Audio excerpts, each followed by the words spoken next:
What is the future of innovation, and how can women and girls play an important part?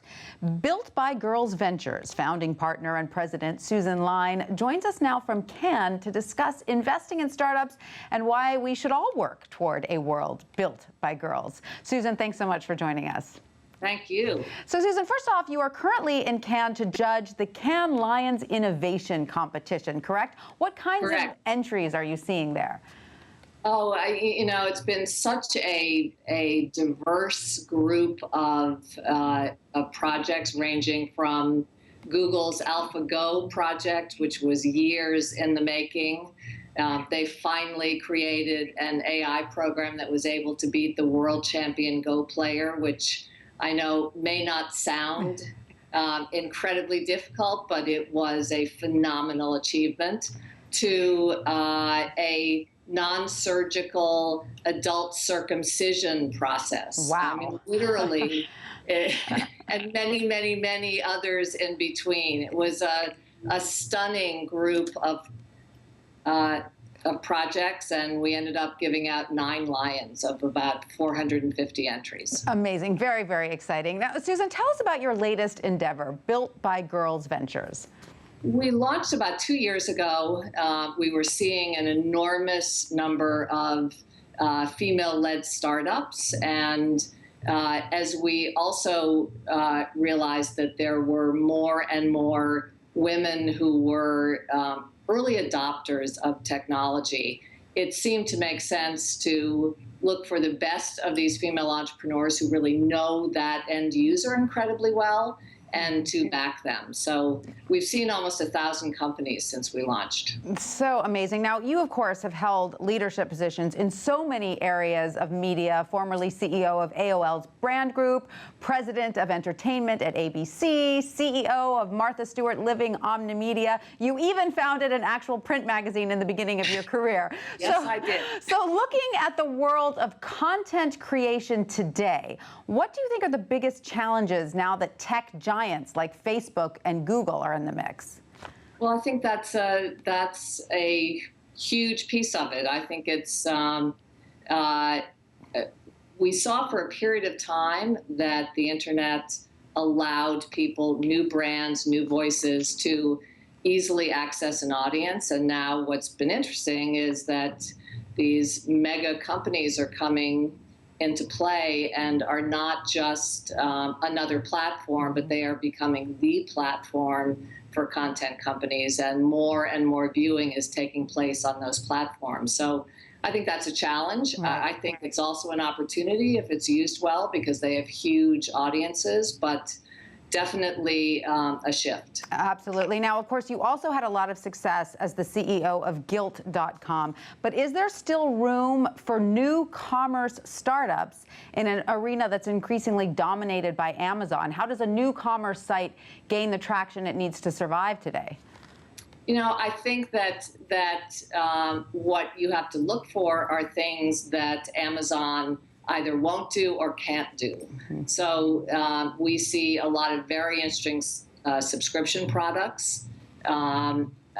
We see companies that are creating marketplaces that allow you to buy or trade things that are not found on Amazon. For example, we invested in a company called Shoein that is allowing you to buy options on future sports events. Mm-hmm. So, for example, if you're a Mets fan and you really want to be there at the playoffs, if they get into the playoffs, mm-hmm. you can buy an option now for $20. And if they get into the playoffs, you have the right to a face value ticket. Can I buy an option for Hamilton tickets? No, not yet.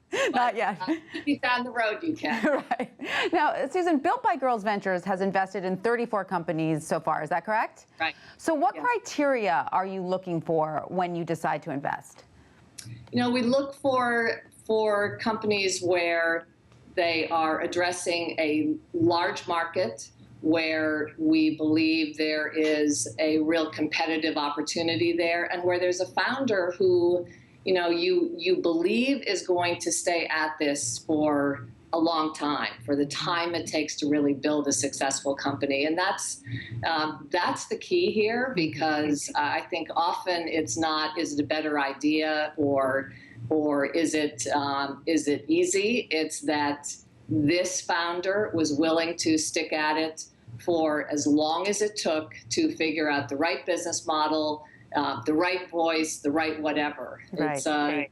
It's a long game. It's a long game for sure. Now, as you mentioned earlier, female-founded startups have had trouble getting money. I mean, just 15% of angel and seed capital and 10% of venture capital from 2010 through 2014 went to female-owned startups. So what are some of the benefits of investing in female-led startups? What would you say to your male counterparts at venture capital firms? That's a very good question. I would say, first and foremost, that you need to understand the end user of these companies. And increasingly, certainly if you're looking at commerce or you're looking at marketplaces, women are the dominant users. We are the dominant users of social media. So if you are building a company with a primarily female audience, it makes good sense to back founders who really understand what she needs, what she wants, what's going to delight her.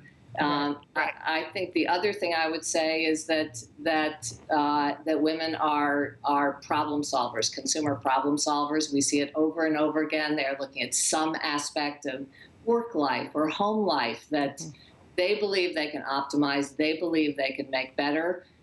So there's a practical planning, thoughtfulness, and ability to execute. I agree 100%. Now, looking at the other side of it, what tips do you have for current and future female entrepreneurs?